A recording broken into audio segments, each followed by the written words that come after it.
The young and the restless spoilers. Claire sat hunched over the gleaming oak bar at Society's, her fingers tracing idly through the condensation on her glass of Merlot, the deep red liquid swirling with the same turbulence that churned in her chest. The warm buzz of conversation around her, friends laughing, the soft clink of glasses, the gentle hum of live jazz, felt like an insult to her wounded heart. She had come here seeking solitude, a brief respite from the relentless ache of betrayal that had followed her since Kyle's whispered confession and Audra's brazen ultimatum. She had always believed in Kyle, trusted him with her dreams and her future, only to discover that his loyalty was as fickle as a feather in the wind. Now Audra, emboldened by her own schemes that Claire suspected had targeted her very happiness, had presented Claire with an impossible choice. Continue to cling to a man who had shattered her trust, or step into the unknown and redefine her own destiny. It was a decision that left Claire feeling raw and unmoored, her sense of self unraveling thread by painful thread. Across the dimly lit bar, Holden Novak observed Claire from the corner of his eye, his own drink untouched as he weighed whether to approach. A self-styled man of action, Holden had never been one to shrink from a challenge, and the vulnerable figure at the bar, draped in a sleek black dress that did little to conceal the tremor in her shoulders, beckoned him with a quiet, unspoken plea for rescue. Yet he knew he must tread carefully. Claire's heart had been trampled by the man she loved, and anyone who sought to step into Kyle's shadow risked being trampled in turn. Still, the thought of Claire, this brilliant, compassionate woman he had admired from afar, hurting so deeply, lit a fierce protectiveness within him. He slid off his bar stool, his approach as deliberate and unobtrusive as a cat's, and settled onto the stool beside her, offering a tentative nod before he spoke. "Claire," he began, voice low enough to belong only to them. "May I?" He nodded toward the empty space on the bar.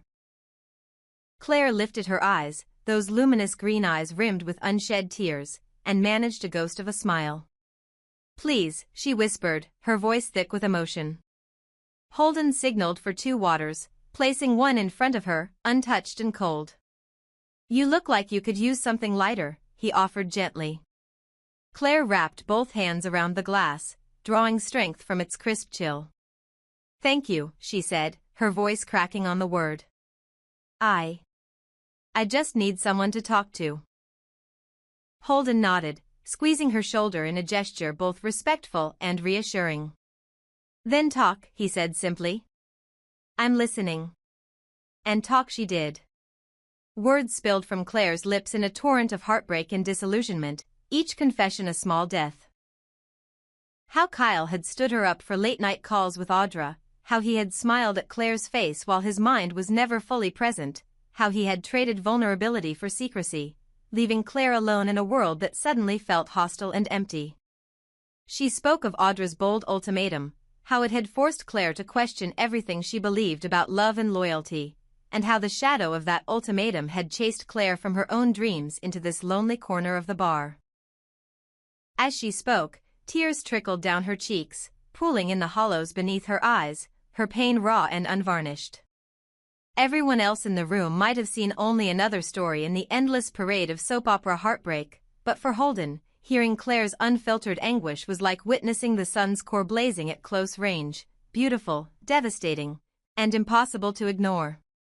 Holden reached across the bar, tilting Claire's chin so that she met his gaze.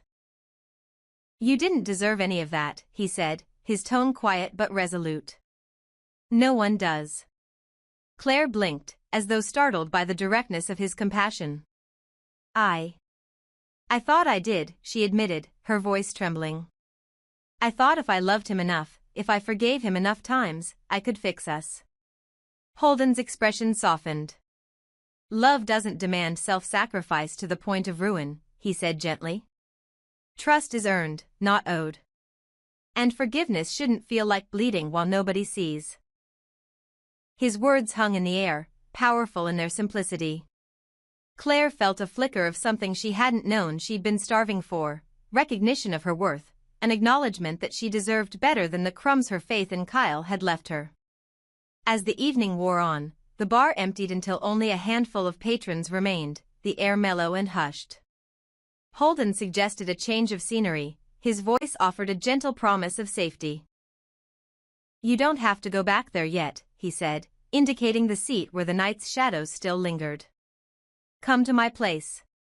We can talk more, or just be silent. Whatever you need." Claire paused, the vulnerability in her chest warbling between fear and desperate hope. Sleep would not come here, not in this cavern of memories and regrets, but perhaps in his home, some place where she could lean on another person, carry her heartbreak like a shared burden rather than a solitary scourge. With a hesitant nod, she agreed. They left the bar together, stepping into the cool night air, Claire's arm slipping into the crook of Holden's elbow. The drive to his place was quiet, the streets lined with sleeping townhouses and the occasional flicker of a street lamp. When they arrived at his loft, a sleek, warmly lit space perched above Genoa City's quieter side streets, Holden guided her inside, closing the door against the night. The loft's open-plan living area was suffused with soft lighting and modern furnishings that balanced comfort with style. Claire perched on the edge of the sectional sofa, her gaze drifting to a stack of books and a half-assembled jigsaw puzzle on the coffee table, evidence of Holden's own attempts at solace in solitude. Holden offered her a throw blanket, which she accepted. "Anything else I can get you?" he asked. Claire shook her head. "No, just thank you." She tucked the blanket around her shoulders, feeling its soft warmth. Holden sat beside her, never pushing too close, never leaving her without an exit. He waited until she found her own words. "I'm sorry," she murmured, head bowed. "I know I'm a mess." Holden reached out, gently tilting her chin until their eyes met. "You're allowed to be," he said. "Tonight, you need to feel everything. It's part of healing." Claire exhaled, a single tear escaping despite her best efforts. "I don't know how to heal from this," she whispered. Holden placed a hand at the small of her back, steadying her. "You don't have to do it alone anymore." Hours passed in a gentle rhythm of shared silence and murmured conversation as Holden wrapped his arms around Claire's trembling frame. He spoke spare reassurances, offered her space to cry, and made no demands of her grief. Gradually, the tight coil in Claire's chest loosened, the raw edges of her despair blunting beneath the soft pressure of another's compassion. When the first hints of dawn touched the sky, burdened by cloud and promise, Claire lay curled in Holden's arms, her tears finally spent and her breath even. In that fragile intimacy, he held her as though she were the most precious, delicate fragment of his own heart. They fell asleep there, bathed in the pale glow of morning light, two souls intertwined by trust newly forged from shared vulnerability. And though Claire knew the days ahead would bring their own challenges, confrontations with Kyle, explanations to her grandfather, the lingering ache of betrayal, she also carried a flicker of hope that had not been there before. The knowledge that true solace might lie not in clinging to the familiar ruins of a wounded love, but in surrendering to the possibility of a new beginning, guided by the steady hand of someone who truly saw her pain and chose, above all, to stay. Claire's eyes fluttered open to a soft gray light filtering through the gauzy curtains of Holden Novak's loft, a light that felt less like dawn's promise and more like the glare of exposure. For a heartbeat, she lay still, disoriented by the unfamiliar softness of the sheets and the gentle, rhythmic rise and fall at her side. Then reality crashed in. She was completely naked, curled against the bare chest of the man she barely knew, and her heart seized with a terror sharper than any betrayal she had ever felt. She bolted upright, scrambling backward until the headboard pressed against the small of her back. Morning air, cool and judgmental, kissed her skin. Her breath came in ragged gasps as she turned to face Holden, whose eyelids fluttered open moments later. He rubbed his eyes, his hair tousled, and blinked in panic as he realized where his hands had been folded through the night. "Claire, oh God, Claire," he stammered, scrambling to sit up and cover himself with the rumpled blanket. I'm so sorry. I can't believe this happened." His shock mirrored her own, but there was something darker in his eyes too. The dawning question of how they had ended up in this impossible situation. Claire pressed both hands over her cheeks, as though she could physically contain the shame that threatened to consume her. "What? What the hell is going on?" she hissed, voice trembling with fury and humiliation. "Last I remember, we were just talking. You invited me here to talk, how did?" Holden's face crumpled with regret. He shook his head as though to dispel the fog of memory. "I can't remember," he whispered, voice broken. I had too much wine." "You did too." I thought we agreed you'd stay until we both felt calm." I don't know how this happened." His words tumbled over one another, pleading for her to understand. Claire's breathing hitched, tears threatening to spill down her cheeks, not simply from shame, but from the fury of betrayal she felt burning in her chest. "Do you realize what this means?" she cried, rising unsteadily to her feet. "Everything. This changes everything."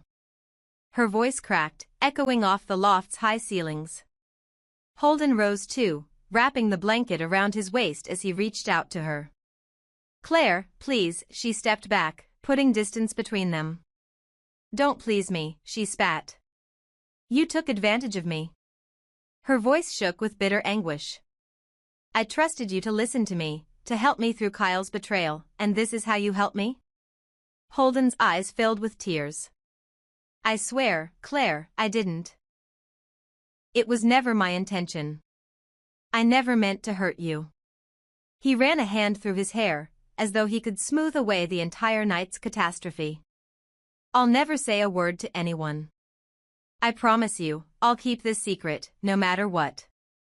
But Claire only shook her head, her storm of emotions too intense for his assurances. "A secret," she repeated, bitterly. "You're going to keep your mistake hidden while I have to face every mirror, every person who sees me today and tomorrow." She pressed her palms to her eyes and sank onto the edge of the sofa, the weight of her humiliation too heavy to bear. Holden knelt beside her, his voice soft with desperation. "I'll do anything to fix this. I'll never do this again, God, I'm so sorry." But apologies could not undo the night. Claire pulled the blanket around her and fled the loft, shoes flung onto her feet as she stumbled into the fresh morning air. Each step toward home was a dagger of shame. Her mind replaying the impossible images, the betrayal she felt, the crushing knowledge that her heart had been vulnerable again, and again it had been broken. When she reached her front door, she hesitated, hand trembling over the doorknob. She felt too raw, too exposed to face Kyle, yet why should she hesitate for his sake? He had been unworthy of her trust long before this. That truth steadied her resolve, and with a final breath, she stepped across the threshold. Inside, the familiar comfort of her own living room assaulted her senses with cruel irony. Safe at last, she collapsed onto the sofa, blankets still wrapped around her, tears finally spilling free as the full weight of her betrayal, by Kyle, by fate, by her own hopes, overshadowed every corner of her world. Outside, the day dawned normally, uncaring. But for Claire, the world had shifted on its axis, and nothing would ever feel quite the same again. Late that afternoon, as the sky above Newman Ranch flirted between rose gold and lavender, Victor Newman slipped quietly through the grand doors of the main house's wine cellar, a conspiratorial smile tugging at the corner of his mouth. The hush of the oak-paneled room felt almost sacramental, the rows of aged bottles rising like silent sentinels. He selected a velvety Bordeaux with a steady hand, one that he recognized would pair perfectly with the rustic charcuterie platter he'd prepared. Slender slices of prosciutto, paper-thin rounds of sopressata, jewel-like clusters of dark grapes, and a scattering of crisp artisan crackers gathered on a slate board. He imagined Nikki's eyes lighting up at the sight, remembered how she had always savored evenings like this, intimate, unhurried, filled with good wine and better conversation. Carrying the wine and platter up the winding staircase that led to the grand living room. Its floor-to-ceiling windows offering that view of rolling pastures and grazing cattle, Victor paused to smooth his jacket. He gave himself a quick nod in the ornate gold-framed mirror, straightened his tie, then stepped into the softly lit room just as the first note of a piano melody drifted in from the adjoining parlor. There, in the center of the wide space, stood Nikki, dressed in a simple cream sweater and dark jeans, her curls loose around her shoulders as she gazed out at the fields, a book in her hand. Victor's heart warmed at the sight of her, the woman who had been his rock, his partner in every triumph and trial, his greatest joy. "Nikki," he said softly, setting the wine and meats on the mahogany sideboard. She turned, her face a portrait of surprise and delight. "Victor," she breathed, eyes shining. "What is all this?" He poured 2 generous glasses of wine, the liquid glowing a deep ruby red as he handed one to her. "An early celebration," he said, raising his glass. "I thought we could have the ranch to ourselves tonight, just you and me." Tears flickered at the corners of her eyes as she touched his arm. "You didn't have to," she whispered, though her smile betrayed the depth of her gratitude. He shook his head, earnest. "I wanted to. With everything you do, with all the way you've held our family together, you deserve your own private party." He gestured toward the tray. "And I thought we could dine in memory of our very first anniversary, no fans, no flashbulbs, just wine and old stories." They found chairs by the wide hearth, its embers glowing softly against the growing dusk. As they sipped, Victor narrated his choice of wine, recalling how he had first discovered that vineyard's offerings on a business trip to Bordeaux. A trip he had almost declined, until Nikki had reminded him that life's greatest investments were the ones that enriched the soul. Nikki laughed, the sound like chimes in a breeze, and recalled how she had teased him about ordering every cru the sommelier recommended. "I still think you were trying to impress me," she teased, his gaze locked on hers. "Perhaps," he conceded with a roguish grin. "But I will always be impressed by you." Their conversation drifted to the days, years now, that they had built together, the early struggles to renovate the ranch house, the long nights spent poring over blueprints, the thrill of seeing their grandchildren's laughter echo through the fields.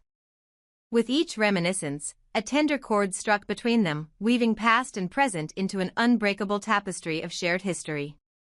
At one point, Victor reached across the low table and lifted Nikki's hand to his lips, pressing a gentle kiss into her palm. "You make this all possible," he murmured. "I love you more than all the land in the world." She closed her eyes at the blessing of his words, her head tilting as though she wanted to memorize every contour of his profile. "I love you, too," she breathed. "And I don't need grand gestures to know it." He chuckled softly, standing and extending his hand. "Indulge me one more," he said, and led her into the center of the room. Soft piano music filled the parlor now. Nina's old record of jazz standards that had become their late-night soundtrack. Victor drew Nikki close, his hand on the small of her back, her hand resting lightly on his shoulder. They moved in easy steps, swaying to the gentle melody. Outside, the last light of day faded into night, and in that cocoon of warmth and music, they found solace in each other's embrace. It was a dance born not of formal instruction but of a lifetime of partnership. The unspoken rhythm of 2 hearts who knew each other's pulse. When the final notes of the song drifted into silence, Victor guided Nikki back to the sideboard, a small velvet box in his palm. "One more thing," he said, his voice catching with emotion. Nikki's breath hitched as he knelt before her, opening the box to reveal a delicate gold necklace. The pendant was an open oval frame, within which a tiny photograph of Nikki, Claire, and Victoria nestled like a precious keepsake. Along the outer edge, fine letters spelled a silent tribute: strength, courage, beauty. Nikki's hand flew to her mouth as tears welled. "Oh, Victor," she began, voice trembling. He lifted the chain and fastened it around her neck, the cool gold settling against her skin. "You are all 3 and more," he said. "You've carried us through every storm, inspired us to dare, and you shine with a light that warms our souls." He slid to his knees, pressing a kiss to her collarbone, where the words rested close to her heart. "Happy birthday, my love, early, but entirely yours." She lifted the pendant, the photograph glinting in the soft lamplight. "It's perfect," she whispered, her fingers tracing the engraved words. "But I hope you won't mind that Summer's not in the photo?" Victor's eyebrows rose with a playful arch. Summers away in Milan, living her Parisian dream, he said with a wink. If she knew grandfather had assembled this tribute without her, she might never forgive us. Nikki laughed through her tears. She'd be devastated, yes, she agreed, the melody of joy threading through her voice. They lingered there a moment longer, savoring the private magic of their celebration. But soon, the conversation turned inevitable, to Claire and her tangled romance with Kyle Abbott. Nikki's brow creased with concern as she sipped her wine. Claire's broken-hearted, she said softly. Kyle's betrayal has wounded her deeply. Victor's expression darkened with both sympathy and the strategist's appraisal. He was a fool, he said, tone clipped. To hurt someone like Claire, someone so full of compassion and grace. Nikki nodded, her gaze distant. She doesn't deserve this pain. Victor reached across the sideboard and poured another round of wine. We'll help her, he said firmly. I saw her last week, she's strong, but she needs to know we stand with her. Nikki's eyes glistened with gratitude. You always know the right thing to do, she said. Thank you. He offered her his arm, a protective pillar. Let's finish our toast, then we can plan how to rally around Claire. Family is what we do best. They raised their glasses again, two silhouettes carving a promise against the vastness of the ranch's nightscape, and drank deeply, the wine sweet and bright. In the hush that followed, as the lanterns flickered on the porch and the floorboards whispered beneath their feet, they stood together.